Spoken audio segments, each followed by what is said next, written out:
శ్రీమాత్రే నమః. ఈరోజు 27వ శ్లోకం. అంతకంటే ముందు ఒకసారి 26వ శ్లోకాన్ని చెప్పుకుందాం. న బుద్ధిభేదం జనయేత్ అజ్ఞానాం కర్మ సంగినాం జోషయేత్ సర్వకర్మాణి విద్వాన్ యుక్తః సమాచరన్. 27వ శ్లోకం. ప్రకృతేః క్రియమాణాని గుణైః కర్మాణి సర్వశః అహంకార విమూఢాత్మా కర్తాహమితి మన్యతే.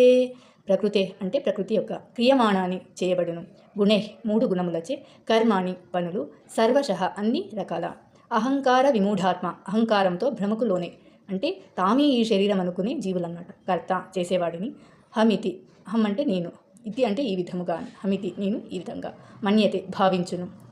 అన్ని కార్యములు కూడా ప్రకృతి త్రిగుణముల చేతనే చేయబడును. కానీ అజ్ఞానంలో జీవాత్మ తాను ఈ శరీరమే అన్న భ్రమతో తానే కర్తను అంటే చేసేవాడిని అని అనుకుంటుంది.